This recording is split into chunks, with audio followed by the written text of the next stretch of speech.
Todos sabemos cómo son los seres humanos. Tenemos una cabeza, un tronco, unas extremidades. Nada novedoso. Lo novedoso es que nuestros parientes sí pueden ser bien diferentes a nosotros. Por ejemplo, nuestros parientes cercanos son los chimpancés, pero si vas más para atrás están los reptiles, los peces, y si vas más para atrás encuentras organismos mucho más diferentes a nosotros. Por ejemplo, las esponjas, que sí, las esponjas son animales. Un colombiano llamado Ricardo Betancourt participó en una publicación que explora cómo se relacionan un grupo de peces llamados otofisi y además investiga si los ctenóforos o las esponjas fueron el primer animal en ramificarse en el árbol de la vida. Veamos.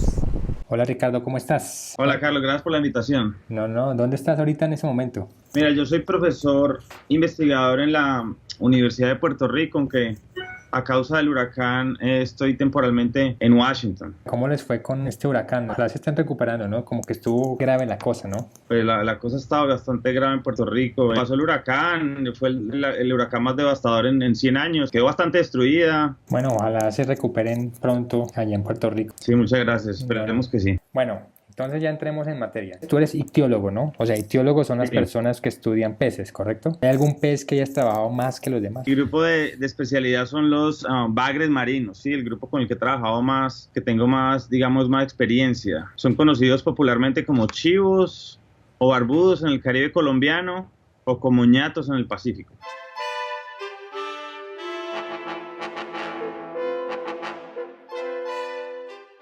Descifrar el árbol de la vida consiste, digamos, en entender las relaciones entre las especies, digamos, las relaciones de parentesco, ¿sí? Así como podemos hacer un pedigrí genético para saber nuestro grado de parentesco genealógico con otros miembros de nuestra familia, ¿sí? Asimismo podemos, digamos, generalizar este concepto a las relaciones entre especies. Entonces, si lo miramos desde el punto de vista humano, la especie viviente más cercana al hombre es el chimpancé. Después, el gorila es el linaje hermano al grupo que incluye al hombre y al chimpancé, y así sucesivamente. Ahora, el problema es que las especies han evolucionado en escalas temporales de miles a millones de años, ¿sí? Y no podemos entender cómo se relacionan ellas de la misma manera como podríamos simplemente ir a una notaría a ver quiénes son los padres, los tíos, los abuelos en una familia en particular, que es exactamente lo que hacen los que estudian genealogías o pedigrí, ¿verdad?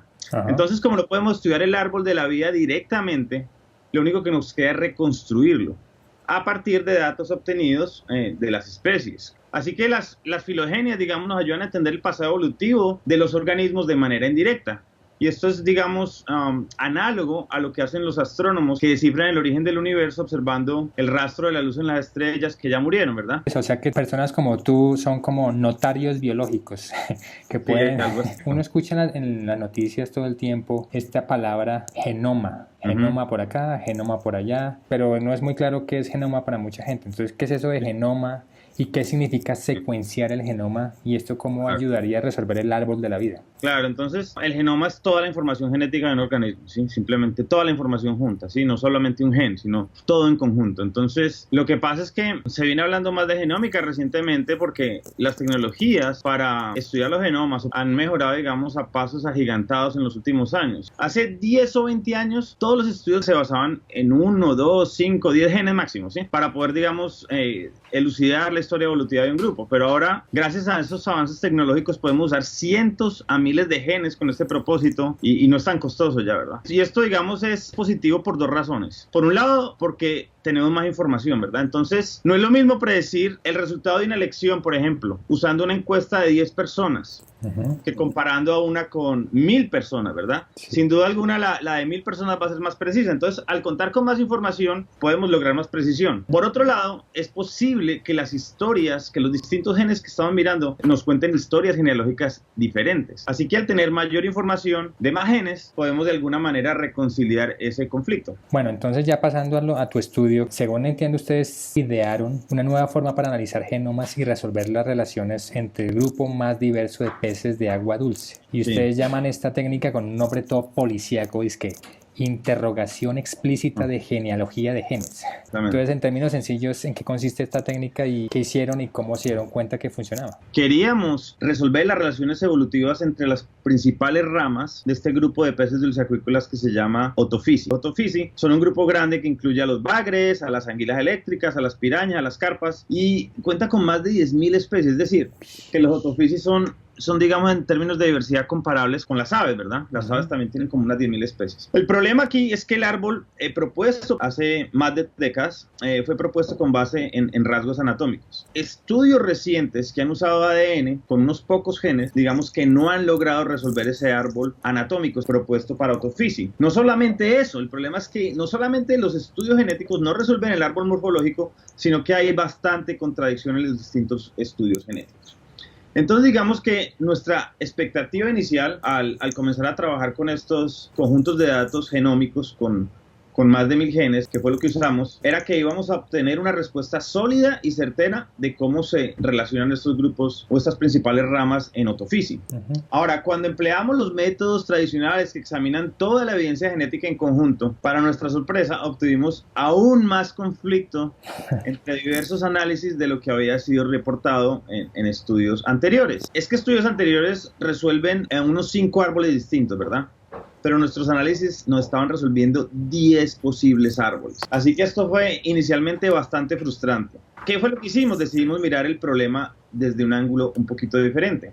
Entonces, en lugar de analizar toda la información de estos más de 1.000 genes en conjunto, que es lo que hacen los métodos tradicionales, quisimos ver qué historia evolutiva nos cuenta cada uno de los genes por separado. Aquí hay un problema distinto, y es que como estamos hablando de eventos evolutivos tan antiguos, estamos hablando de unos 250 millones de años de evolución, los genes individuales son muy cortos y no tienen información suficiente para, digamos, reconstruir con precisión su historia genealógica. Pero si en lugar de esperar a que cada gen pueda por sí solo contarnos una historia, más bien interrogamos a cada uno de estos genes con un set predefinido de 15 historias alternativas, podemos entender cuál de estas historias alternativas es apoyada por cada uno de estos genes con mayor probabilidad. Si quizás fue un poquito enredado lo que acabo de explicar, pongamos un ejemplo, una analogía. La mejor que se me ocurre es, digamos, hay un estudiante que tiene una idea vaga de un concepto, ¿verdad? En este caso, el estudiante es el gen corto que tiene poca información. Es más sencillo para este estudiante acertar una respuesta a un examen si le damos selección múltiple que si le ponemos a responder un ensayo, ¿verdad? Eso es más o menos esto, es decirle a cada gen con varias respuestas de selección múltiple a ver cuál es la genealogía o la historia genealógica que cada uno de estos genes apoya con mayor probabilidad. Cuando aplicamos este método a las relaciones evolutivas de los principales linajes en Otophysi, para nuestra sorpresa, más del 70% de los 1.000 genes que secuenciamos apoyan la hipótesis morfológica de los 80. Sí. Así que, en conclusión, logramos reconciliar un conflicto de larga data entre morfología y ADN.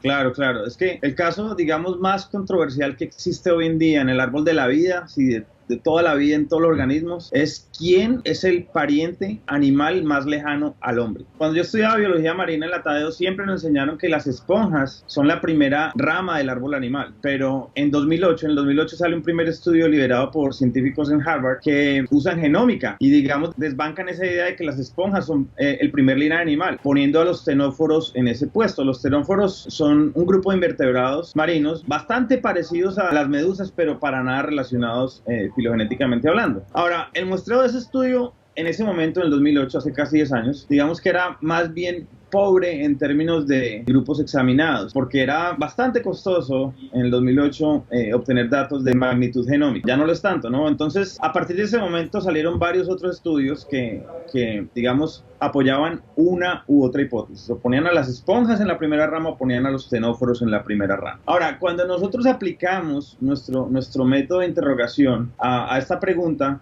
encontramos de nuevo que la historia genealógica que la mayoría de genes apoya es que los ctenóforos son la primera rama del árbol animal. Sí. Y esto además tiene implicaciones evolutivas bastante relevantes y, por ejemplo, es sobre la evolución del sistema nervioso. Por ejemplo, las esponjas no poseen sistema nervioso. Los ctenóforos sí tienen, aunque es bastante primitivo, y el resto de animales obviamente tienen el sistema nervioso. Entonces, ¿cómo explicamos que en la primera rama del árbol hay sistema nervioso después en la segunda, que son las esponjas, está ausente y después se presenta nuevamente en el resto de animales.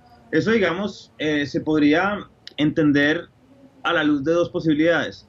Una es que ocurrió una evolución independiente del sistema nervioso en dos ramas distintas, ¿sí? En los ctenóforos y en el resto de animales, o que el sistema nervioso evolucionó una sola vez en la base de los animales y subsecuentemente se perdió en las esponjas. Pero la verdad es que ambas explicaciones son bastante complejas y por ende generan escepticismo, ¿sí? Entonces toca más estudios para saber cómo es el maní ahí, ¿no? Sí, eso, y siguen publicándose un montón de estudios y siguen mostrándose la opción 1 o la opción 2. Claro. Listo, entonces llegó la hora de la anécdota científica. Anteriormente nosotros teníamos a la expectativa de que al emplear datos de escala genómica, o sea, más de 1000 genes en este caso, íbamos a resolver sin problema el árbol evolutivo de Otofisi. Y íbamos sin problema a resolver este conflicto de larga data entre anatomía y datos genéticos. Pero para nuestra sorpresa, cuando usamos métodos tradicionales, no solo no obtuvimos una única respuesta, sino que peor aún, multiplicamos el problema. Ricardo, muchísimas gracias por participar en Ciencia Café. Ciencia para su merced.